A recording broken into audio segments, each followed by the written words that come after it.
그분 마지막으로 보신 게 언제예요? 4월달이죠. 근데 뭐 방 계약 뺀다고 뭐 그런 것도 없으시고 그냥 바로 그냥 갔어요.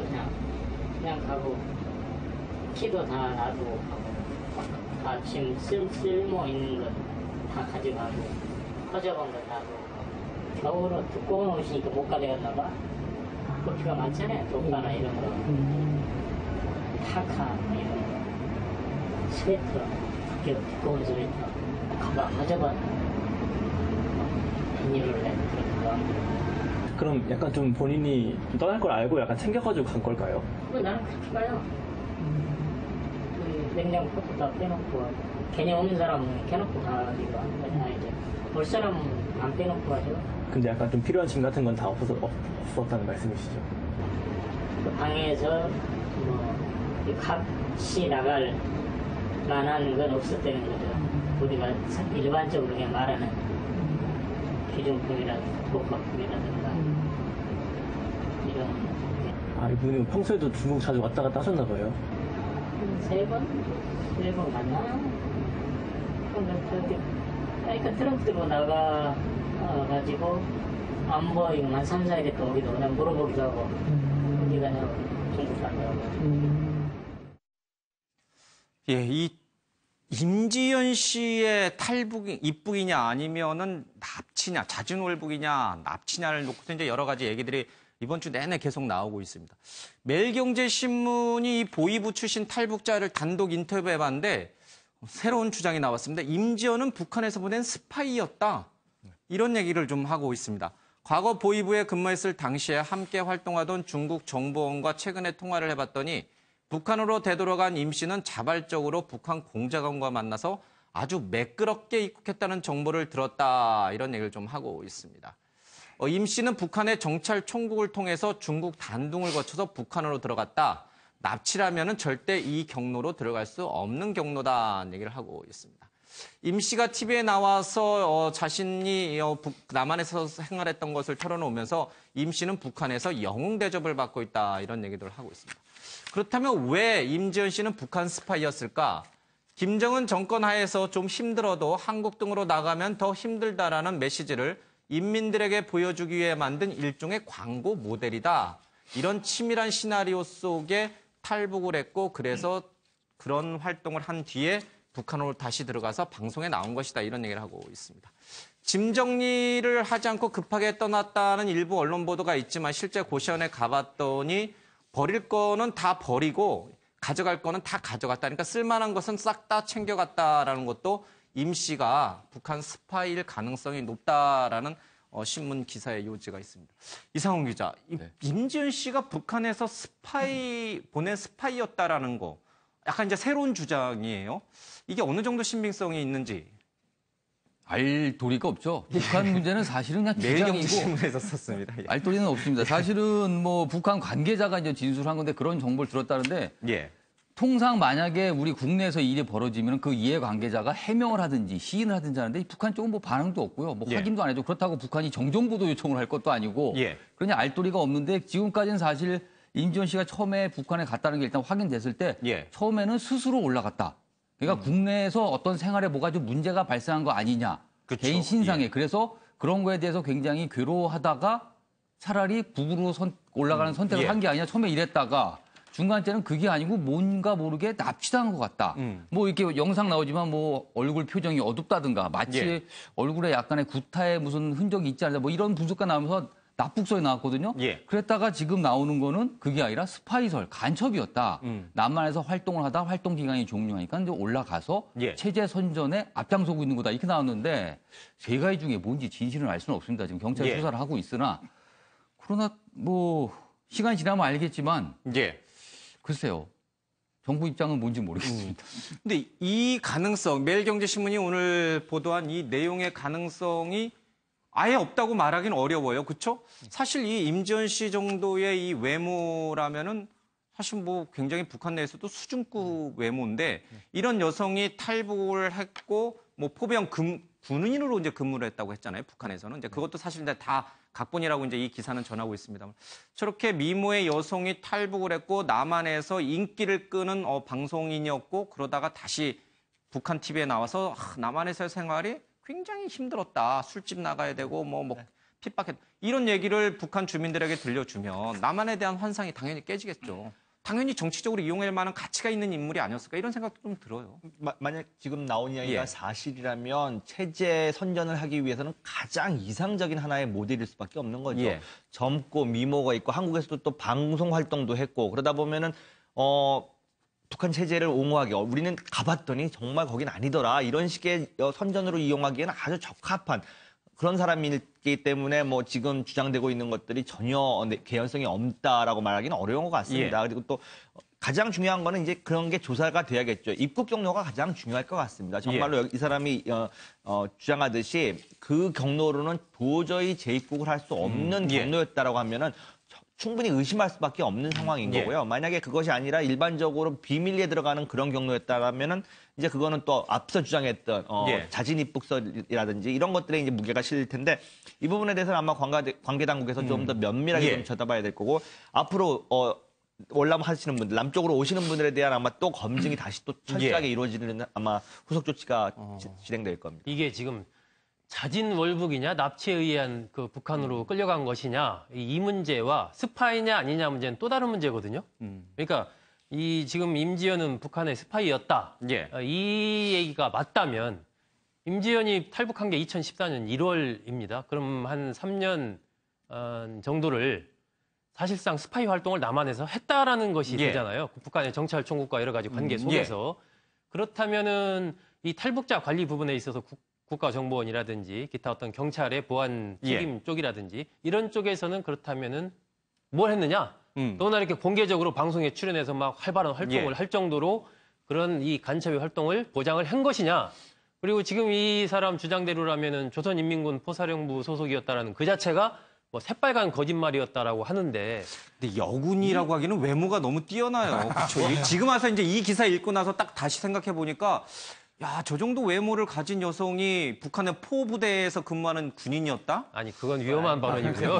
지금 위험한 발언인가요? 여군들 예. 그럼요. 여군들 중에서도 뭐 얼마나 멋있는 아니 뭐 분들이 우리 많습니까? 여군 말고 북한에 이제 네, 그런 문제는 아닌데 아니 그렇다면 예를 들면 이 조선인민군 포사령부 소속 또 새빨간 거짓말이었다라고 지금 이 사람이 주장을 하면 그동안에 TV에 많이 나왔지 않습니까? 그리고 본인도 여러 차례 이 포사령부 소속이었다라고 얘기를 했어요. 그렇다면은 이 얘기를 한 당사자도 보면서 저거 거짓말인데 저 사람 저렇게 하고 있네? 라고 봤을 수가 있고 관계 당국에서도 어느 정도 그런 것을 이른바 체크가 됐을 텐데 전혀 그런 게 안 됐다는 얘기인가? 그러니까 이게 좀 이제 납치에 의한 거냐 자진 월북이냐 이 부분과 스파이 문제는 또 질적으로 완전히 다른 문제이기 때문에 좀 더 조사가 좀 확실하게 그래요. 진행이 돼야 될 것 같습니다. 뭐 제가 북한 여군을 폄훼한 건 아니고요. 북한 여군 중에도 이제 미모의 여군이 있을 수 있겠죠. 그러나 이제 북한 내부의 이제 탈북자분들의 얘기를 들어보면은 조금 이제 외모가 되시는 분들은 전부 이제 뭐 중앙으로 다 끌어와서 이제 중앙에서 근무하게 하는 그런 상황을 좀 빚었습니다. 어쨌든 방금 말씀하신 것처럼 만약에 임지연 씨가 진짜 북한에서 보낸 스파이였다면 이건 상황이 꽤 심각해집니다. 왜냐하면 이 보위부 출신 탈북자의 인터뷰에도 나옵니다만은 현재 국내와 들어와서 이렇게 임 씨처럼 공작원으로 활동하는 사람들이 꽤 있다라는 얘기가 되거든요. 그렇죠? 그렇게 되면 이 탈북자 관리 또 탈북자들에 대한 어떤 신원 검증 이런 것들이 구멍이 뚫렸다는 얘기가 되거든요. 이거는 안보에 직결돼 있는 상황이거든요. 사실은 간단하게 넘어갈 문제는 아닌 것 같습니다. 그래서 이제 국정원의 개혁과 더불어서 그동안 이제 국내 파트가 위법적인 역할도 하고 필요 없는 일도 했다면 그러한 것을 없애겠다고 했으니까 차제에 이제 이러한 면을 좀 더 철저히 검증하고 하는 그러한 것으로 바뀌어야 될 것이고요. 그런데 임시 사건으로 인해서 기존에 한국에 계신 그 탈북자분들이 의심받거나 혹은 생활에 불편이 생기는 그런 일이 생겨서는 안 되겠죠. 그렇겠죠. 이러한 한 사람으로 인해서 미꾸라지 한 마리가 뭐 물 흐리듯이 이분 자신도 납치가 되지 않았다는 보장도 아직은 없는 거고 말이죠. 우리가 그렇기 때문에 어디까지나 검증은 철저하게 하더라도 그 겉에서는 누구나 편안하게 지낼 수 있는 그런 체제가 되어야 될 것입니다. 탈북자 관계로는. 예, 알겠습니다. 뭔가 좀 더 면밀하게 임 씨의 이 월북 경위, 납북 경위에 대해서 한번 좀 찾아봐야 될 것 같습니다. 자, 박근혜 전 대통령에 대한 재판을 생중계할지 여부를 어제 대법원이 좀 결정할 예정인데 이걸 25일로 연기했어요. 아마 대법관들 사이에서 약간 좀 논쟁은 좀 있었던 것 같습니다. 우리가 생각했을 때는 사회적으로 좀 파장이 큰 사건은 이렇게 공개적으로 재판하는 것이 좋지 않겠느냐, 또 그런 여론이 70%에 달하고요. 그래서 큰 문제 없이 어제 결정이 될 것으로 예상했었는데 이게 결정을 이렇게 미룬 거는 갑론을박이 있었다는 건데 이 반대쪽의 논리는 뭐예요? 글쎄 아무래도 예민한 문제죠. 규칙에 보면은 이제 피고인의 동의가 있거나 또는 공익적인 목적이 클 때 이제 그거를 방영할 수, 그러니까 하도록 되어 있는데 사실은 재판을 받는 피고인 입장에서는 생중계된다는 것 자체가 엄청난 부담일 수밖에 없습니다. 그다음에 또 한 가지 변호인 입장에서는 방어권의 문제가 생깁니다. 예를 들어서 생중계되는 상황에서 어떤 그 방어를 펼치기 위한 전술이나 이런 것들이 전부 노출될 텐데 이런 거에 대한 분명한 그 인권적 차원에서 예민한 문제일 수밖에 없는 거고, 그런가 하면은 또 상대적으로 국민으로서는 이렇게 지금 예민한 문제, 아주 이해관계가 첨예한 문제에 대해서 관심을 가질 수밖에 없기 때문에 지금 국민들의 알 권리와 지금 피고인의 어떤 인권, 이 부분이 지금 충돌하고 있기 때문에 이것이 섣불리 지금 대법원에서도 한쪽의 목소리만을 이제 존중해가지고 결정할 수 있는 사안은 아니기 때문에 지금 결정이 계속 지금 미뤄지고 있는 상황이라고 보고요.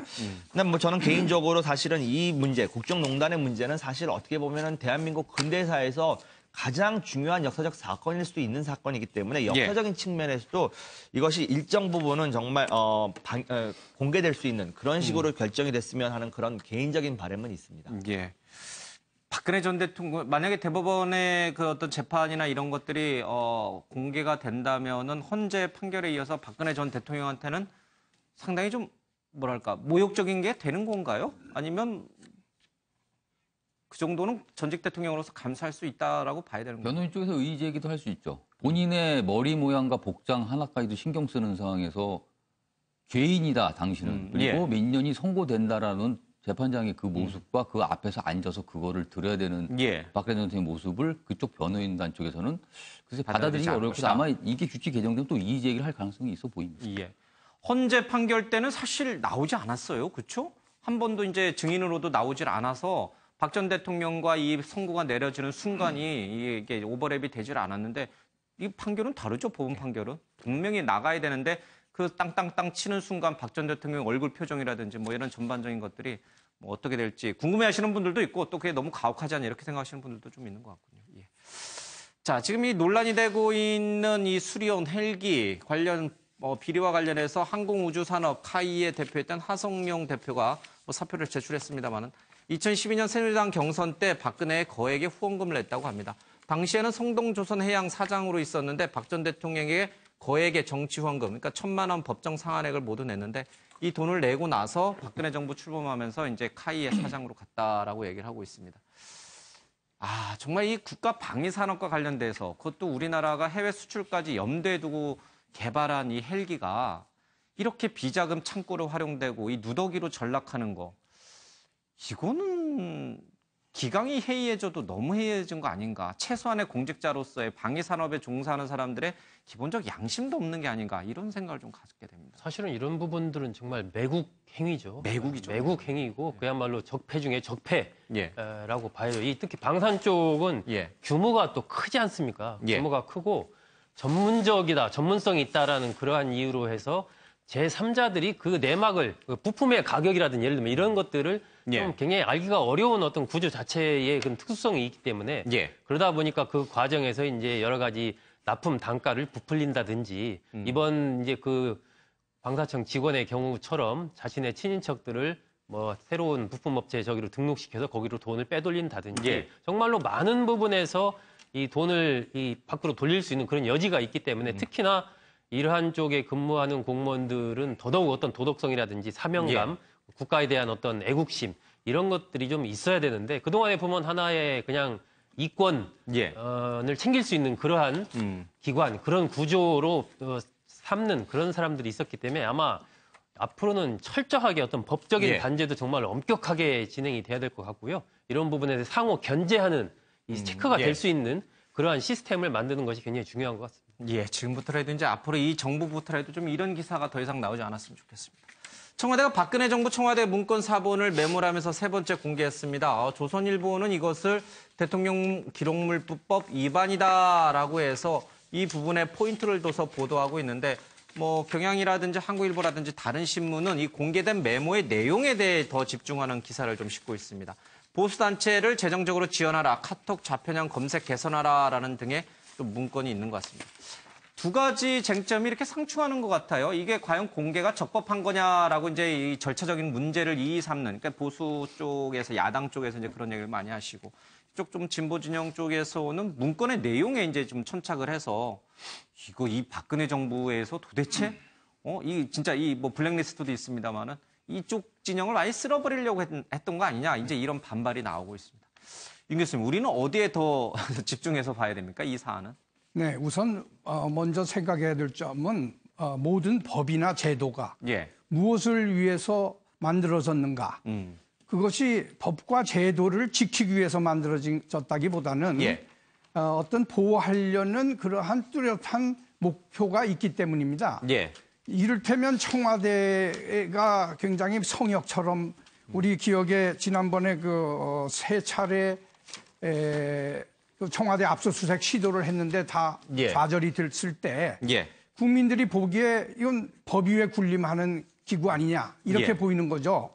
즉 뭐냐면 어떤 부정이나 비리를 덮기 위해서 어떤 법이 존재하고 제도가 존재해야 된다면 예. 그건 어불성설이기 때문에 차제에 그런 기록물이라든지 분류 혹은 이러한 제도 법적 절차도 전부 국회에서 예. 새로 검토하게 되기를 바라고, 지금 현 시점에서는 어디까지나 이것이 어떤 불법이나 비리하고 연루된 것은 예. 국민의 알 권리를 충족시키는 의미에서 마땅히 공개되어야 되는 것이지 예. 무조건 기록물이라는 어떤 하나의 예. 성역처럼 이걸로 포장돼 갖고서 비공개가 맞다 예. 하는 식으로 그렇게 나간다는 것은 문제가 많다고 봅니다. 예. 알겠습니다. 절차적인 문제는 이제 그런 시각에서도 조금 좀 봐야 될 부분이 있는 것 같고, 내용적인 측면에서 박근혜 정부에서 청와대가 직접 나서서 뭐 블랙리스트 작성에도 관여했다는 혐의로 지금 재판이 진행 중입니다. 블랙리스트뿐만 아니라 보수 논객을 좀 키우자. 여기 이제 나오시는 우리 출연자분들 가운데 좀 뭐 정권을 홍보해줄 보수 논객을 좀 키우자. 그리고 이 좌편향 성향이 강한 뭐 일부 포털 또 일부 SNS 사이트에 대해서 좀 관리를 하자. 이런 것들이 청와대가 정상적으로 국정 운영을 하는 그 업무에 들어가 있는 건가요? 아니면 업무 외에 치외 법권적인 그런 영역인가요? 엄격하게 따지면 예.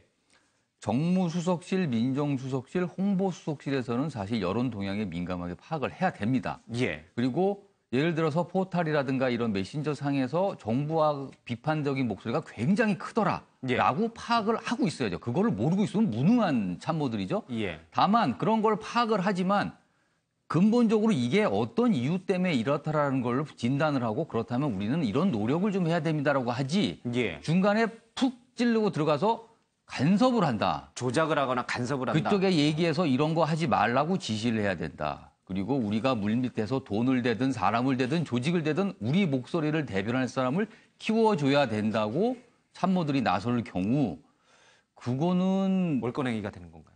정권 유지 차원으로 가버리죠. 청와대는 국가 유지를 하는 목적이 있어야지 정권 유지를 하게 되면 그거는 과거의 모습이 비춰지는 거 아닙니까? 예. 그런 측면에서 지금 내용상으로는 상당히 문제 삼을 수 있는 내용이 나온 건 분명합니다. 예. 그 부분에서 청와대가 좀 발표를 한 거죠. 다만 어차피 문제되는 내용이거든요. 그렇다면 좀 조용한 형태로 검찰에 자료를 넘기거나 예. 처리를 했으면 되는데, 너무 떠들썩하게 세 차례에 걸쳐서 브리핑과 생중계를 하니 청와대가 신이 났구나, 이런 비판이 이제 나오는 거죠. 예, 신났구나. 예, 정한 표현이 그렇고. 뭐 박수현 대변인의 모습이 그렇게 신나 보이는 것 같지는 않습니다만, 어쨌든 국민의 알 권리라고 말했지만 속으로는, 내심으로는 적폐청산에 좋은 발판이 될 수 있겠구나, 계기가 될 수 있겠구나. 그리고 이런 저런 데서 브리핑을 통해서 문건을 건너받게 되는 게 검찰이지 않습니까? 예. 그럼 검찰은 뭐라고 생각을 하는 겁니까? 가이드라인 들어왔네, 이렇게 생각하나요? 어떻게 생각해요? 역대 검찰의 모습을 보면 저거는 요거는 어느 정도의 지침과 수위를 결정해 줬구나라고 느끼게 통상 과거에 예. 따르면. 그럴 수도 있겠군요. 어쨌든 뭐 야당의 시각, 여당의 시각, 또 진보 좌우 진영의 시각이 조금씩은 다르긴 합니다만은 내용도 좀 충격적이긴 합니다. 절차를 조금 매끄럽게 했더라면 더 좋지 않았을까 하는 얘기도 좀 흘러나오고 있습니다. 자, 이 문재인 정부가 등장하면서 청와대 앞에 이제 좀 시위를 그러니까 좀 열린 경호를 한다는 이유로 많이 이제 개방을 해놨는데, 자, 이렇게 이제 천막들이 많이 좀 있고요. 하루 평균 시위가 10건 정도 또 인도를 점거하다 보니까 인근 학생들, 주민들이 소음 뭐 여러 가지 불편을 호소하고 있습니다. 어제도 저희가 좀 다뤘습니다만은 이석기 뭐 등등 해서 이제 양심수 석방 문제 요즘에 이제 많이들 요구하시죠. 이게 문재인 정부의 부담으로 작용을 하는 겁니까? 아니면은 글쎄 문재인 정부니까 이분들이 나서서 그런 걸 요구할 텐데 그렇다고 이것을 못하게 할 수는 없을 것이고 정권 성격상 좀 애매합니다. 딜레마에 빠져 있나요? 쉽게 처리할 수 있는 문제는 분명히 아닙니다. 예. 지금까지 어떻게 보면 억눌려왔던 그런 언론들, 예. 불만 사항들 이런 것들이 지금 조금 더 자유로운 이제는 진보적인 정권이 들어서자 이제 이것이 본물에 이제 녹듯이 예. 이제 이렇게 지금 폭발하고 있는데 그렇다고 이것을 또 과거 정부처럼 뭐 규제를 한다거나 통제를 한다거나 어떤 예. 식으로 하면은 이거에 대해서는 반발이 심할 거고 상당히 예. 쉽지 않은 문제인 것만은 분명한 건데 이제 저희가 사실 촛불 그 당시 이제 집회, 혁명 때 저희가 감동했던 건 그런 거 아닙니까? 스스로가 질서를 지킬 수 있었고 자발적인 어떤 그런 양보심 이런 것들이 예. 지금 큰 물줄기가 돼가지고 이제 역사를 바꿔놓은 그런 사건이었기 때문에 예. 물론 요구사항이 많고 불만사항이 많고 정말로 긴급한 사안이 많다는 거는 누구보다도 잘 알고 있습니다만은 예. 그런 부분에 대한 어떤 표출 과정을 조금씩 자제하고 양보하는 어떤 그런 미덕이 예. 아직 5년 남아 있습니다. 충분히 예. 해결할 수 있는 시간이 충분히 있기 때문에 이런 부분에 대해서 조금 자제심과 인내심을 가지고 요구를 하고 적당한 절차를 통해서 해준다면은 조금 더 원활하게도 이것이 소통이 되고 해결되지 않을까라는 소망을 가져봅니다. 예. 지난번에 이제 촛불 그 와중에 그 청운동 효자동 주민센터죠. 거기가 이제 제일 청와대에 가까운 한 뭐 200m 정도 되는 거기까지 이제 허가가 나서 거기까지 시위대들이 가서 여러 가지 주장을 또 펼치고 그렇게 하지 않았습니까? 예. 근데 그때는 이제 상황이 좀 굉장히 특수했다라고 보여지는데 지금 같은 경우는 이 효자동 주민센터 옆이 일단 많은 사람들이 일반인들이 걸어 다니는 곳이고 또 주변에 이제 뭐 상가도 있고 이렇게 굉장히 우리 삶 그냥 일터예요. 예. 가까운 곳에 있기 때문에 저는 이게 어떤 저 시위 장소 이런 부분을 주장을 충분히 내세우는 이런 것은 좋은데 예. 그런 것이 다른 사람들의 삶에 이렇게 피해를 끼치는 그런 장소라면 좀 다시 좀 생각해 볼 필요가 있지 않나 싶어서 예. 이 광화문 정도 있지 않습니까? 광화문 광장이라든지 광화문 광장 옆에 또 공터가 있지 않습니까? 그런 정도에서 이제 시위를 하거나 거기는 주변에 뭐 장사하거나 일반 사람들이 없으니까 그런 건 문제가 뭐 없을 것 같은데 여기 효자동 주민센터 부근은 조금 생각해 볼 여지가 좀 있지 않나 싶어요. 알겠습니다. 뭐 이석기 또는 한상균 전 위원장 같은 분을 양심수로 볼 것이냐 이 부분에 대해서도 좀 갑론을박 논란이 있습니다만 이 청와대 앞에 시위 관련해서도 여러 가지 시각이 공존하는 것 같습니다.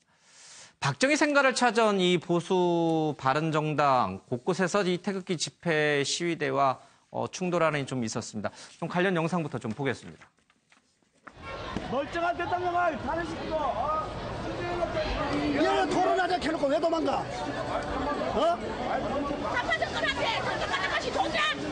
우리가 여기 있는 이라고 생각하는데 믿을 수 있는 미래 정치인 우리 대통령 후보 그 선거구 하시는 분 뭐라 하시고 있어요 지금? 날 더운데 참 대단합니다. 대단해. 예, 대단합니다. 예. 여러분 유승민이 배신자입니까? 누가 배신자입니까? 국민 뜻과 다르게 간 사람이 배신자죠? 지금 낡은 모습은 여러분 잘 보시다시피 자멸의 길로 가고 있습니다. 거기에 있다가는 모두 다 죽습니다. 빨리 나오셔서 우리 바른정당이라는 구조선에 올라타십시오. 저희가 살려드리겠습니다.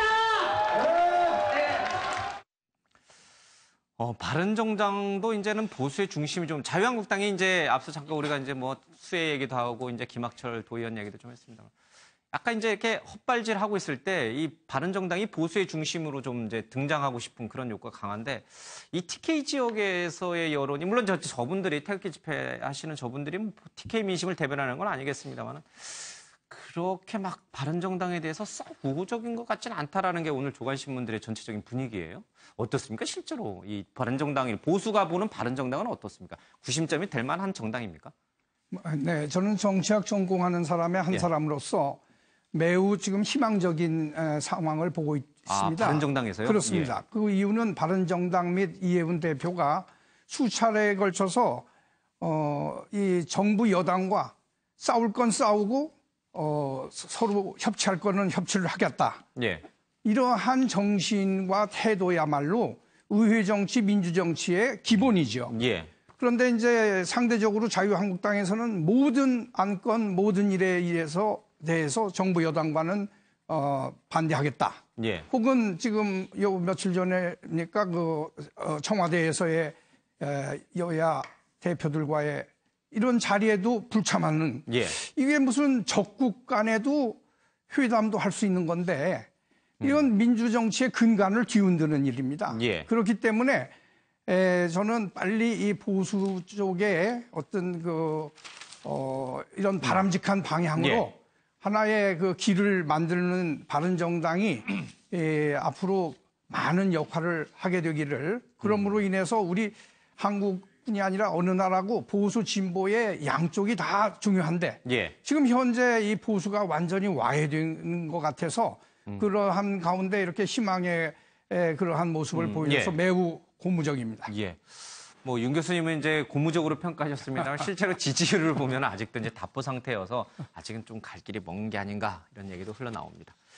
검찰이 이준석 국민의당 문준용 씨 증거 조작과 관련해서 36초 통화를 했던 박지원 의원에 대해서 서면 조사하겠다라고 했습니다. 문재인 대통령이 청와대 오찬에서 과거는 좀 덮고 가자라는 식의 뉘앙스의 말을 하셨는데 그게 바로 이 서면 조사로 나타난 거예요? 글쎄요, 뭐 그거를 그렇게까지 해석해야 할 수 있는지는 잘 모르겠습니다. 일단 검찰의 시각은 박지원 전 대표가 당시에 이제 그 선대위원장이 등장을 했습니다. 지금 이 사건에서 36초간의 통화라고 하는 사실관계로 인해 가지고 연결고리가 지금 파악이 된 상태에서 조사를 해야 하긴 하겠고 그렇다고 또 소환을 해가지고 조사한다는 게 정치적인 부담이 될 수밖에 없는 상황이기 때문에 일단은 지금 서면 조사로서 원칙을 세웠다라고 저는 보이는데요. 그렇다 하더라도 이것이 그러면은 서면 조사로 끝날 것이냐라고 하는 것은 제가 보기에는 보장할 수 없다라고 봅니다. 만약에 또 새로운 관계나 새로운 어떤 사실관계가 파악이 됐었을 때는 소환 조사 충분히 가능하다라고 보는 상태이기 때문에 방금 말씀하신 것처럼 청와대에서의 대통령의 그런 메시지 자체가 이제 이것으로서 좋게 마무리하자라고 해석할 수 있는지는 아직까지는 좀 더 두고 봐야 되는 그런 상황이라고 봅니다. 뭐 대통령이 검찰 수사에 개입하는 것, 청와대가 개입하는 것 자체가 적폐라고 이제 치부됐기 때문에 그런 적폐를 또 다시 재현하지는 않겠죠. 그럼 검찰이 수사하고 있는 사안에 대해서 대통령이 뭐 덮어라 마라 이렇게 할 수 있는 그런 권한도 없고요. 그렇죠. 좀 보겠습니다. 안희정 충남도지사 인터뷰 기사가 동아일보에 실려 있는데 대통령이 생각보다 너무 잘한다 이제 얘기를 하고 있습니다.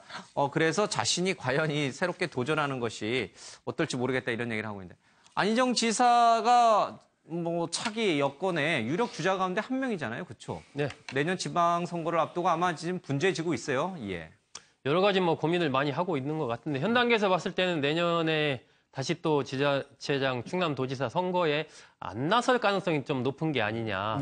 이제 오히려 중앙정치로 들어와서 당에서 어떤 역할을 해가면서 본인이 늘 얘기했듯이 이제 민주당의 어떤 적자로서의 그 뿌리를 더욱더 강화해 나가고 또 새롭게 이제 중앙 정치 무대에서 검증을 받는 쪽으로 그렇게 또 인지도를 높이는 쪽으로 그렇게 방향을 잡을 가능성이 더 높은 것 아니냐. 현재로서는 그렇게 보입니다.